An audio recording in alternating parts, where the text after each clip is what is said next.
Thank you, Mr. Speaker. And still I rise, Mr. Speaker.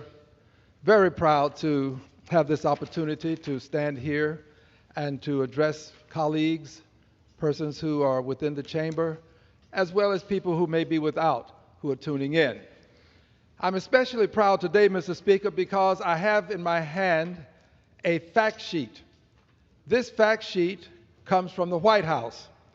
And this fact sheet is styled, President Biden announces clemency for nearly 1,500 Americans. I am so pleased that the President has done this. And Mr. President, if you hear me or if someone informs you, I want them to tell you that I support what you are doing.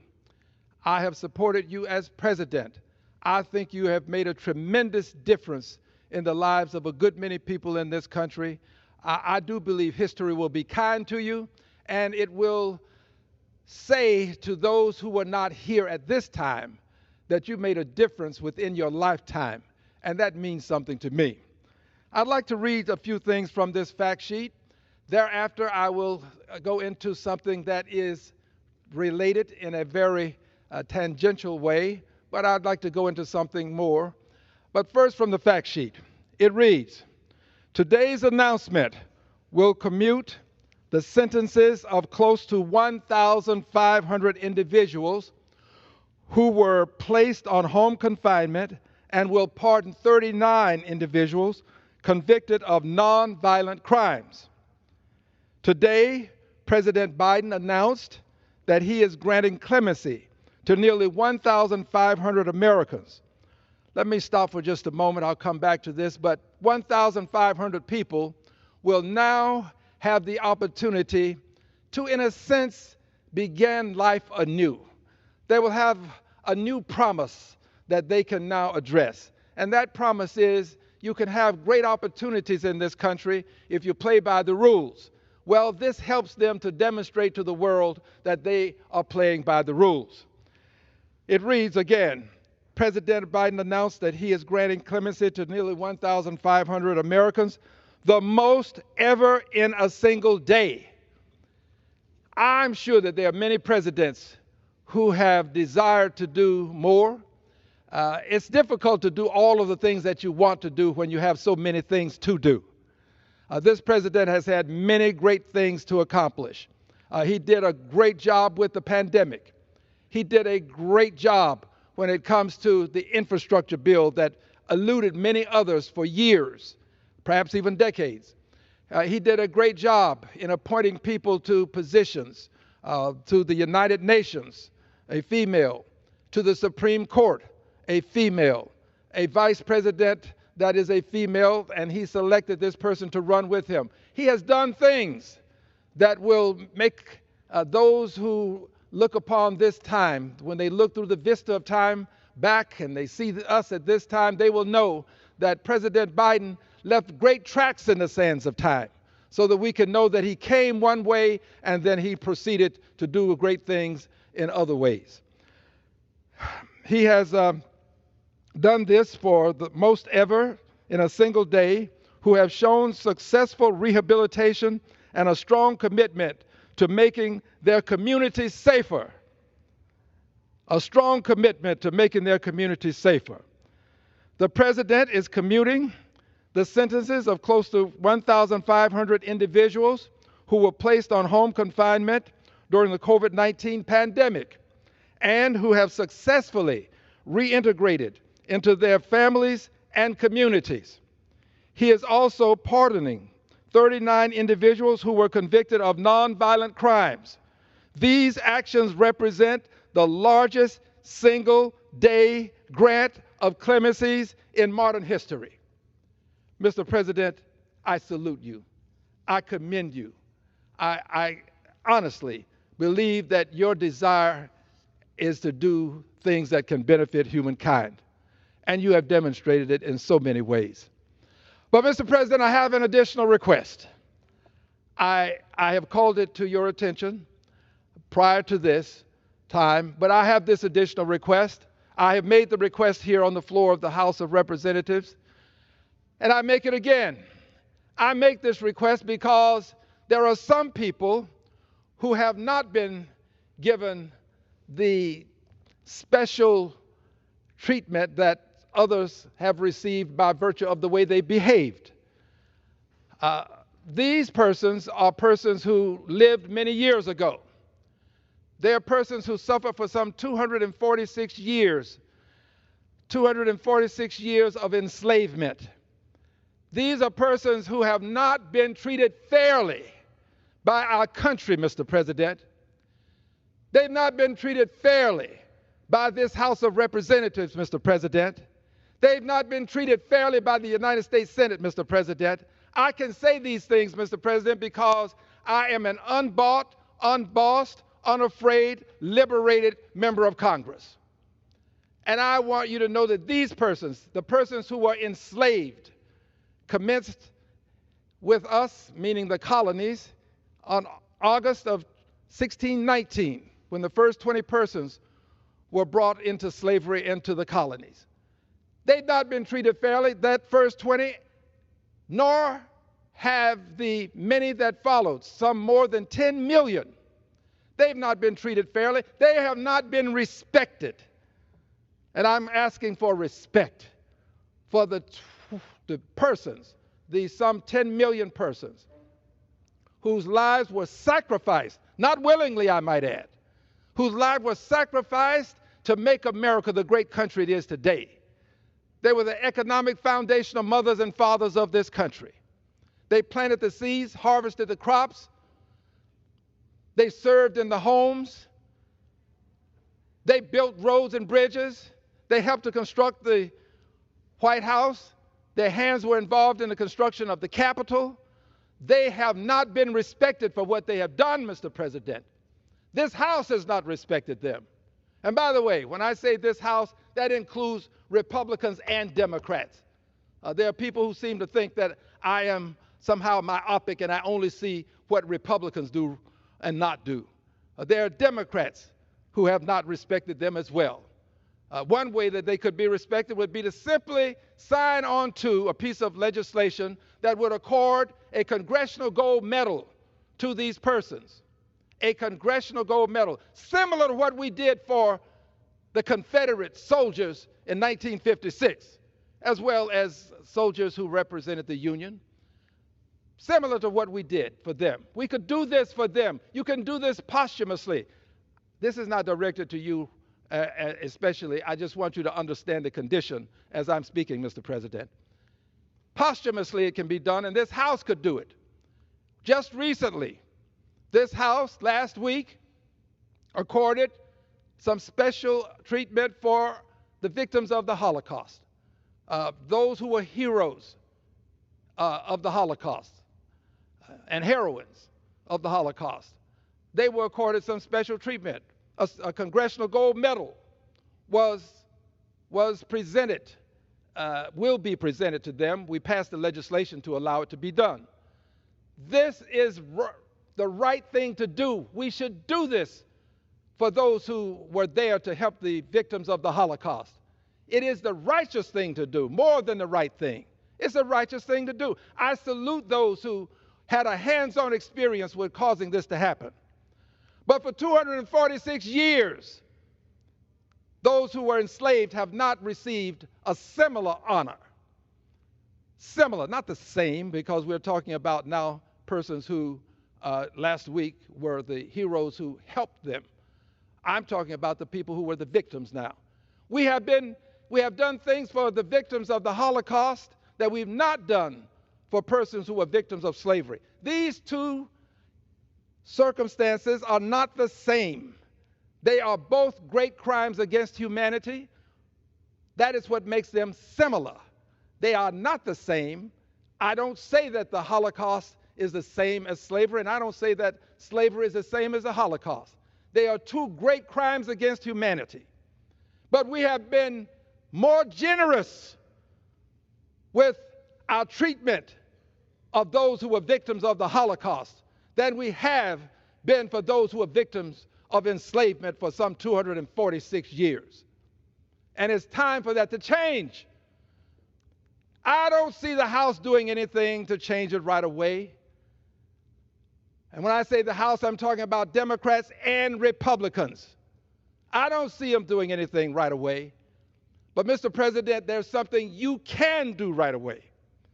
You can accord those persons who suffered from the indignation and humiliation associated with slavery, with the harm, the pain, the suffering, the agonizing.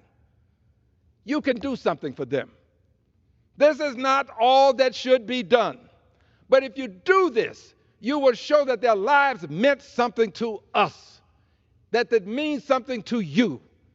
And here is what you can do. You have, with the power of the pen and the will to do it, grant them the Presidential Medal of Freedom. It has been done posthumously for many others. It can be done posthumously for them. Let's show them that this country appreciates their 246 years of sacrifice, that they didn't labor forced into it, I might add, but that they didn't labor in vain, that somebody appreciates the fact that they were the economic foundational mothers and fathers of this country. Somebody appreciates the fact that we stand on their labor, what they did to lay the foundation for what we are today still benefits those of us who are here today. And Mr. President, I would ask kindly, humbly, and from the bottom and depth of my heart and soul that you would give them the Presidential Medal of Freedom. It would make a difference in terms of how they are viewed. Maybe, if it's done, we can get people in Texas to cease with this notion that the enslavement of some more than 10 million people was somehow a benefit to them. No benefit to people to be enslaved, but there are people in Texas who seem to think so. If you would do this, it would help us to better understand that we can now start to move forward to do the things that would show the respect for them that we have shown for the victims of the Holocaust. In Texas, for edification purposes, though there may be some who don't know, there are people who believe that the enslavement of these more than 10 million people was involuntary relocation. Involuntary relocation. That's not what it was. It was kidnapping. It wasn't involuntary relocation. It was placing people on ships and treating them like cargo. Some of them stripped, chained. It wasn't involuntary relocation. It was forcing them against their will to leave their families. And by the way, there were Africans who were involved in this trade too. I'm leaving nobody out. They were forced, taken away from their families by force. Some of them taken away by African people who then traded them into slavery. And then they were traversed across the Atlantic. And when they arrived, they were not treated and welcomed with any degree of dignity. Women were raped.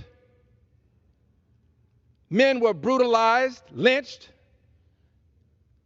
The Supreme Court in this country indicated that they had no rights that a white man had to respect.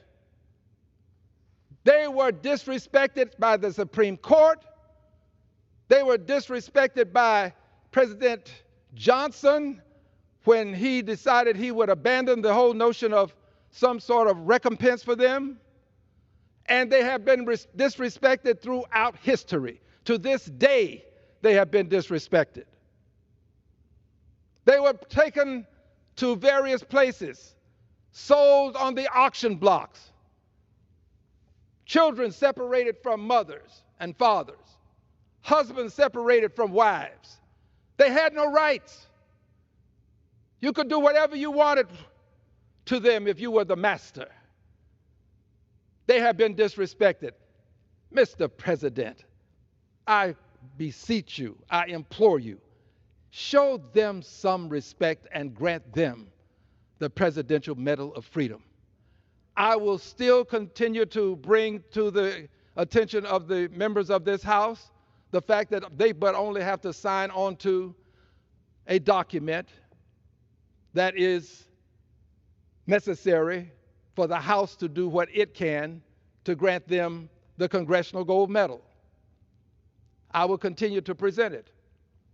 And for those who would like to know who signed on, I've had people to ask me, why don't you announce who signed on and who hasn't? I'm not doing it, but the record speaks for itself. For those who'd like to know, the record speaks for itself. I'm not trying to make friends.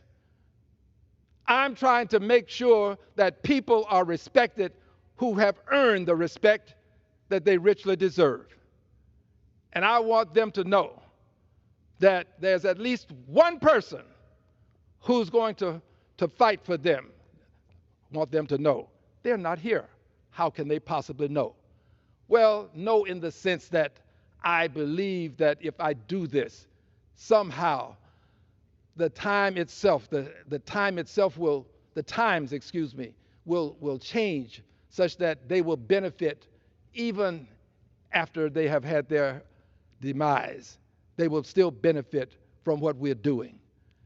So, and then, by the way, I'm not alone. I said I'm one person. I want to let you know that there are others. We have 125 people who have signed on to this request for the Congressional Gold Medal. 125 out of 435. Now, there are people who would prefer that the Al Greens of the world who would bring these things to the forefront wait until they are ready to see this happen. They have a timetable that they've set for it. And sometimes in the timetable, it involves doing it maybe 20, 30, 40, 50 years from now. Let's just make sure we do it when the people who are unbought, unbossed, and unafraid are not around, so that they won't be able to say, I was able to help get that done. There is some notion that you don't have to do this until there is some event that might occur in the life of the person who's presenting it, and then you can do it afterwards. Well, I'm not going to allow that to cause me to believe that I should just wait and let things work out and let it happen. I'm not that kind of guy. I want to see it happen in my lifetime. I want to see this happen while I'm still in this House of Representatives. If it can happen for the persons who are victims of the Holocaust, meaning they can get, there are people who can bring legislation and get it passed, then it ought to happen for those persons who are enslaved. We ought to be able to bring legislation that relates to them and get it passed too. For some reason, and I know what it is, for some reason, we will do for the victims of the Holocaust what we will not do for those who are victims of enslavement in this country. And now for the reason. It is easy to look through the window of life and be critical because you're looking into someone else's life.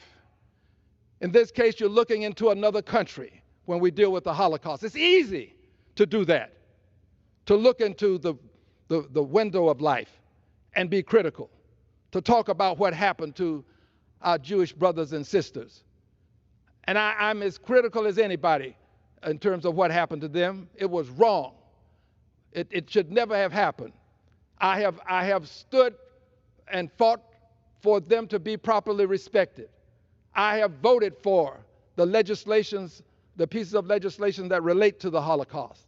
I have gone to events. I've been to Yad Vashem in Israel. I've been associated with the Holocaust in Houston, Texas, the Holocaust Museum. I believe it happened, I know it happened, and I know that we'll never be able to do enough to make sure that it never happens again.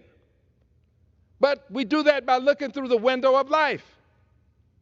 When it comes to the enslavement of people in this country, we have to look into the mirror of life. The window of life is clear, it's translucent. You can see into it clearly and through it, into the lives of others. But the mirror of life is blurred. We don't want to see the reflection in the mirror of life, because that reflection is us. We are the people in the mirror of life. And we have to now examine ourselves. We don't want to admit that slavery even occurred in this country. It's easy to say that something happened in a horrific way someplace else, but it's hard to acknowledge that it happened here in the United States of America, the country that boasts liberty and justice for all, the country that says, bring us the masses and you're yearning to be free. Come to these shores and enjoy that freedom. Not in those exact words, talking about the Statue of Liberty in the words sketched on that statue. I am saying to you that we have to now look into the mirror of life. And we have to acknowledge that these things happened. And we can acknowledge that if we can look into that same mirror of life and grant the Confederate soldiers who were the enslavers, if we can grant them a Congressional Gold Medal, surely we can do the same for the enslaved. But it's difficult. It's difficult. By the way, again, I'm not talking just about Republicans. I'm talking about Democrats and Republicans who refuse to see in the mirror of life the necessity to do for the victims of 246 years of slavery, to see the necessity to do for them what we have done for victims of the Holocaust. Maybe not the same thing, but similar things. Similar things. My hope is, Mr. President, that you can help us change this by simply signing the necessary documentation to grant them the Presidential Medal of Freedom. I just hope that there's somebody who will take what I've said today to the President. Now, I've already delivered the message prior to this, but I don't think you can deliver a message too many times when it's something that is of necessity. And this is of necessity. It's of necessity that the people in this country respect those who were enslaved. We have not done it. And I would add, respect them to the same extent, maybe in different ways, but similar ways, as we respect the victims of the Holocaust. It is time for the United States of America, all within, to examine the mirror of life and critique ourselves for what we have done for 246 years. That was 246 years of enslavement, but it was followed by other things, black codes, followed by convict leasing, followed by lawful, legal segregation, which was another form of racism, followed by invidious discrimination. All of these things have taken place, and what happened on August the 20th of 1619, when the first 20 persons were brought here and placed into enslavement, what happened then still has an impact on what's happening now, because there's been no recompense, there's been no justice for these millions of people that have made America the country it is. I say made. Someone would say, well, they didn't do it by themselves. Let me just revise that and say, help to make America the great country it is. But there's no question that millions suffered. There's no question that the suffering lasted for more than 246 years. And there is no question that we have disrespected them for what they have done. Because I say for what they've done, because there are many people who see them as the culprits. They see the enslaved people as the perpetrators. I don't understand that mentality, but it exists. So they blame them for what they have done for being enslaved. And the only thing they did was resist, a good many. Nobody wanted to be enslaved. But people will tend to blame the victims. And for too long, we who have had the opportunity to do something about it, we have been victims in the sense that we have bought into the notion that this is not something that needs to be addressed now. This can be addressed later on. For 246 years it wasn't addressed while they were enslaved, and it hasn't been addressed since that time.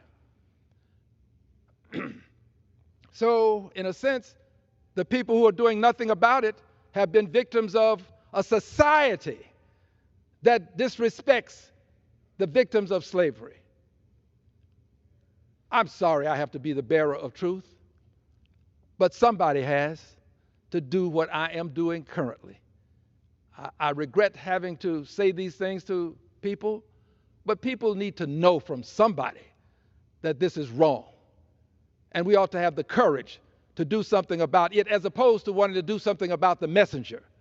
Rather than deal with the message, they'd rather deal with the messenger. Deal with the message. The messenger didn't create the circumstance that requires the message to be brought to your attention. Deal with the message. Look into the mirror of life. Don't be a perfect victim yourself and be silent on something as salient as this issue. This is one of the great issues of our time, and it will be one of the great issues of our time until it has been confronted. So, Mr. Speaker, I'm proud to stand here. I'm still proud to say that I am a citizen of the United States of America. I'm proud to say that I salute the flag. I say the Pledge of Allegiance. I sing the national anthem. I stand for the national anthem. I stand to salute the flag. I place my hand over my heart when I salute the flag. I'm not one of those people who hates this country. I love the country. That's why I do what I do, to make it a better country. I'm trying to live up to the more perfect union that we all believe this country can become.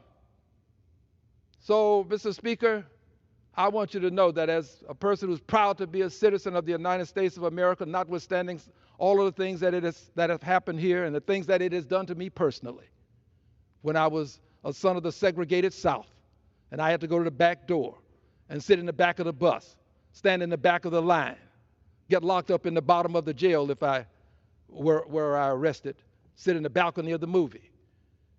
I want you to know that I still believe that the words we have seen and read in the Constitution, the Jeffersonian Independence Declaration, the Madisonian Constitution, I think these words can make a difference. And I'm going to fight to make to use these words to make a difference. And I believe, Mr. President, that you can do this. Please grant the enslaved the Presidential Medal of Freedom. I thank you, and I yield back my time, Mr. Speaker. Members are reminded to address their remarks to the chair. Does the gentleman have a motion? Yes, Mr. Speaker, I now move to adjourn. The question on the motion is to adjourn. Those in favor say aye. Aye. Those who oppose say no. The ayes have it. The motion is adopted. Accordingly, the House stands adjourned until noon on Monday.